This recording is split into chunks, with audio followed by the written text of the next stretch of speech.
பரமாத்தலிங்கம் இந்த வெங்காரம் சாப்பிட்டதுனால கல்லூரி மாணவி பலின்னு ஒரு நியூஸ் பார்க்கும்போதே ரொம்ப வருத்தமா இருந்தது. எதுக்காக சாப்பிட்டுருக்காங்க பார்த்தா வெயிட் ரிடக்ஷனுக்காக சாப்பிட்டு இருக்கிறாங்க.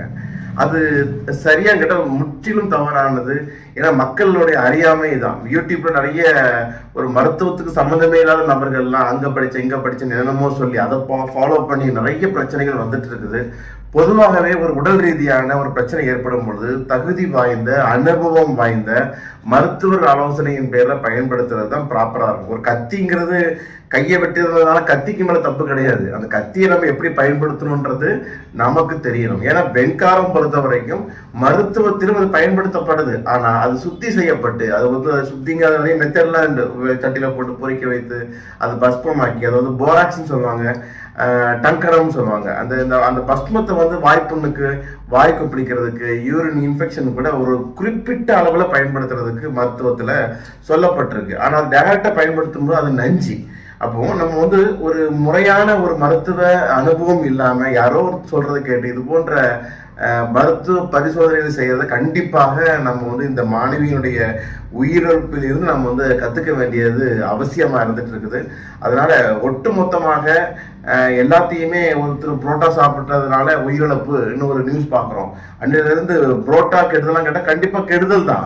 ஆனா உயிரிழப்பு ஏற்பட்டதுக்கு புரோட்டா காரணம் இல்லை. எந்த சாப்பாடா இருந்தாலுமே அது சுவாச குழாயில போய் அடைச்சதுன்னா என்ன ஆகும்? அது மூச்சு திணறல் ஏற்பட்டு உயிரிழப்பு ஏற்படுத்தும். இந்த ஒரு புரிதல் நமக்கு தேவை. யாருக்கு மூலமா கிடைக்கும்?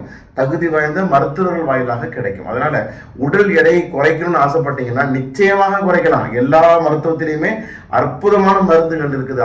ஆயுஷ்ங்கிற ஆயுர்வேதா, யோகா, யுனானி, சித்தா, ஹோமியோபதி மிகச்சிறந்த மருந்துகள் இருக்கு. ஆனா நீங்க எதிர்பார்க்கிற அளவுக்கு 7 நாள்ல 10 கிலோ குறையுமா, 10 நாள்ல 20 கிலோ குறைக்கலாமா, ஒரு மாசத்துல 30 கிலோ குறைக்கலாமா கேட்டா அது இயற்கைக்கு புறம்பானது. அப்படி ஒருத்தர் குறைச்சாங்கன்னா அடுத்த 5-6 மாதங்கள்ல இன்னும் அதிகமான பிரச்சனைனால அவதிப்படுவாங்க.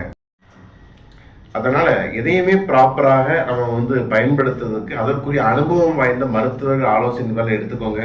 எடுத்த உடனே 10 நாள்ல 10 கிலோ குறைக்கிறேன், 30 நாள்ல 30 கிலோ குறைக்கிறேன்ற விளம்பரங்களை பார்த்து ஏமாறாதீங்க.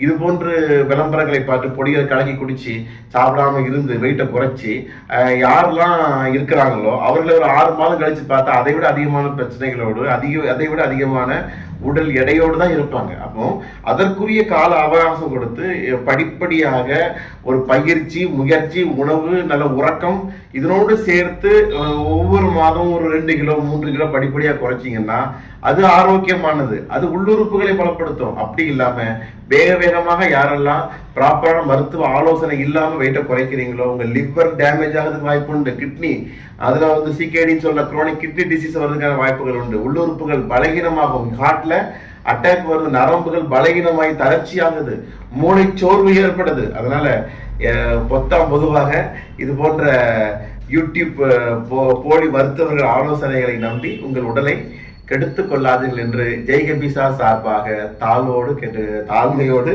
கேட்டுக்கொள்கிறோம். அன்புடன் டாக்டர் சுந்தர் பரமாத்தலிங்கம், ஜெய்கபிசா ஆயுர்வேதா. நன்றி.